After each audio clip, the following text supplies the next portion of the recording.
Bonjour à toutes et à tous, vous écoutez Cinécast, salut Thibaut. Salut Guillaume. Cinécast, c'est le podcast qui chaque semaine vous recommande des films à aller voir au cinéma, en streaming ou VOD. Aujourd'hui, c'est de nouveau un film qui est sorti en France un peu il y a un mois en fait, le 19 janvier. Oui, je n'avais pas vu. Mais il sort en Belgique du coup ce 16 février. Ça s'appelle La place d'une autre, un film d'Aurélia Georges avec Lina Coudry dans le rôle principal. De quoi parle ce film ? Ça parle de Nelly qui a échappé à une existence misérable en devenant infirmière auxiliaire sur le front en 1914. Et un jour, elle va prendre l'identité de Rose, une jeune femme qu'elle a vue mourir sous ses yeux, et une femme qui est promise à un meilleur avenir. Et Nelly va se présenter à sa place chez une riche veuve, Éléonore, dont elle va devenir la lectrice. Et donc là, c'est l'histoire classique de « je prends ta place », qui va j'espère sa place, comme on dit. Et le mensonge va fonctionner au-delà de ses espérances. Mais jusqu'à quel point ? Je propose qu'on se regarde un extrait de la bande-annonce.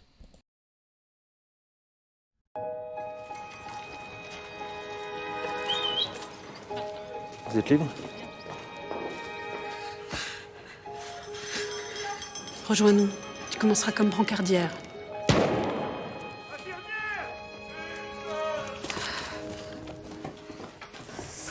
Qui est cette jeune personne ? Rose Juillet. Nelly Laborde. Mon seul espoir, c'est d'être accueillie par une dame âgée pour lui tenir compagnie, lui faire la lecture. J'ai une lettre de recommandation. Descendez. Qu'est-ce que c'est ? Le signaux des avant-postes. Mademoiselle. Mademoiselle.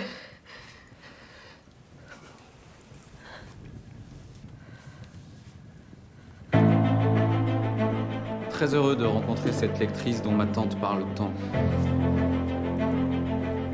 Vous êtes des nôtres.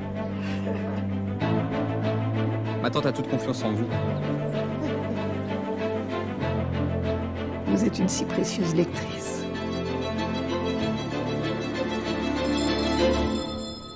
Voilà en tout cas pour l'extrait de la bande-annonce, La place d'une autre. Et bien coupé cette fois-ci. Le petit coup de sonnette là. Magnifique. Mais qui est-ce ? Qui est-ce, tout à fait.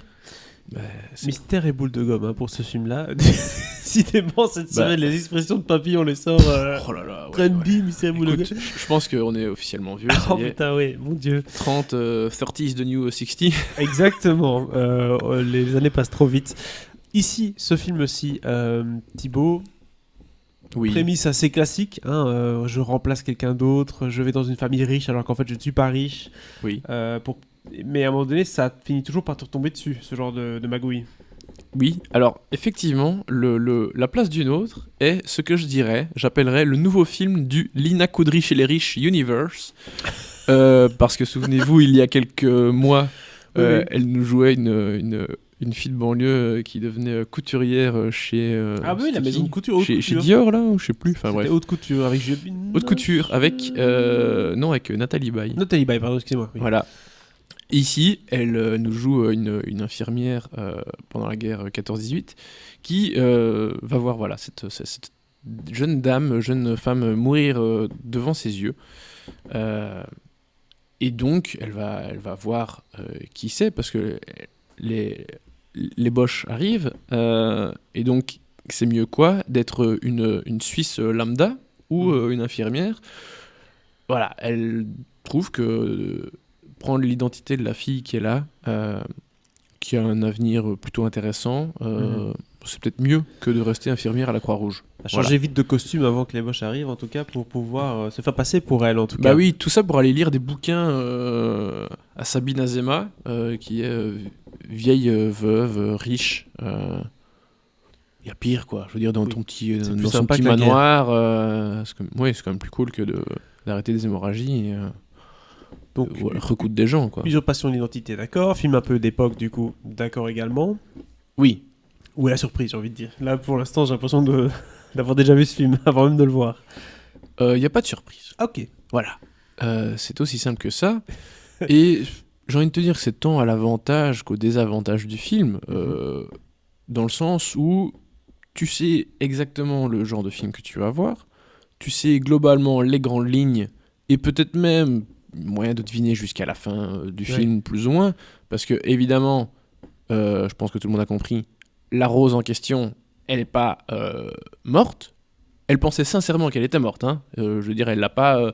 C'est pas genre, en fait, elle voit qu'elle respire un peu, elle lui fout une pierre sur la gueule. Un coup de couteau dans le bide. Voilà, non, c'est pas ça. Elle pensait vraiment qu'elle est morte, je prends sa veste. Qu'elle était morte, je prends sa veste et je me casse. Je dis pas que ça justifie, ça excuse tout, hein, mais voilà, elle pensait sincèrement qu'elle était morte. Donc, a priori, pas d'emmerde, je vais te pépouze dans le manoir à lire des bouquins, et voilà.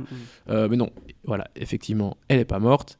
Elle va se pointer là où elle était censée aller, hein, et donc forcément, il va y avoir des emmerdes, hein, parce que l'autre va dire mais je suis Rose, mais non, Rose elle est là, elle me lit des livres, prouvez-nous, hein. Et prouver ton identité à cette époque-là, c'est pas aussi simple que de nos jours. Avec le Covid Safety Ticket, ce truc-là, c'est plus facile aujourd'hui. Pas de passe sanitaire, pas de... Voilà, en même temps elle s'est fait dépouiller, donc elle a plus grand-chose. Elle avait une lettre de recommandation qu'elle n'a plus, enfin bref, c'est compliqué. Donc évidemment, vu que l'autre elle est là depuis des semaines et des semaines ou des mois, elle est dans une position de force. Bien sûr. Et l'autre est vue comme une usurpatrice, alors que non, elle est bien elle, et elle est bien celle que l'autre prétend être. Décidément. Donc évidemment, plein de péripéties vont se dérouler. Je ne vous raconte pas évidemment tout ce qui se passe après, mais voilà, globalement on est dans quelque chose d'assez classique, assez attendu et convenu. Convenu aussi en termes de mise en scène, de décor, de costumes. Enfin, je veux dire, voilà, globalement tout se déroule dans ce grand manoir avec des jolies robes, le beau jardin. Enfin voilà, on reste dans quelque chose d'assez cadenassé aussi. On sort peu de la maison et quand on sort, enfin ça reste bien fait. Oui. Mais voilà, quelque part c'est très attendu, c'est très convenu. Ça fait bien le boulot, mais il n'y a pas de surprise. Voilà.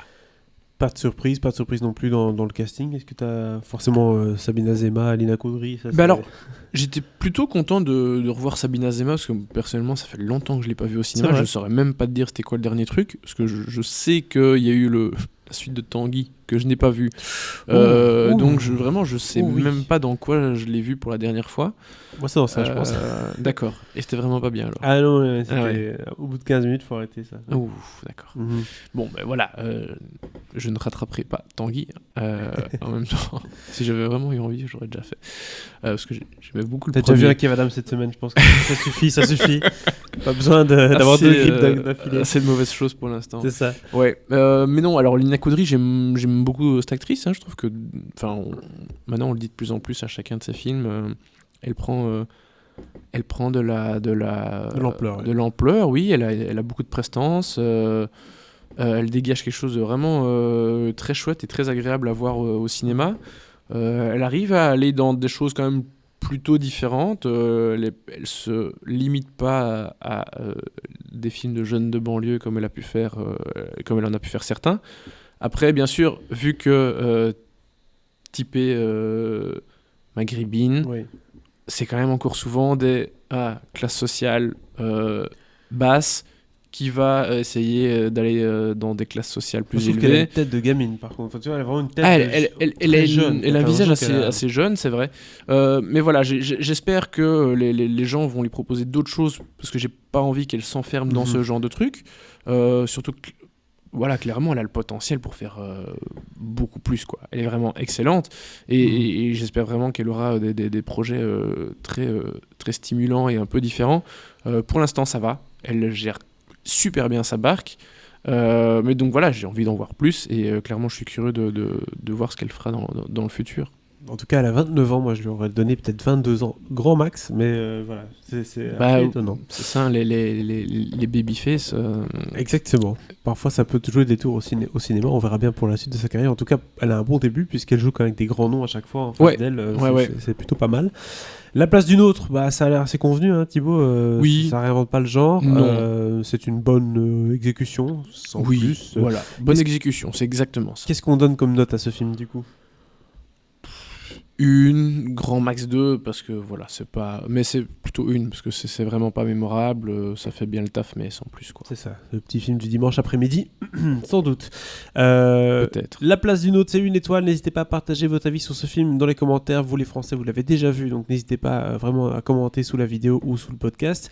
Et si c'est pas déjà fait, abonnez-vous au podcast sur la plateforme de votre choix. À très bientôt pour de nouvelles recommandations.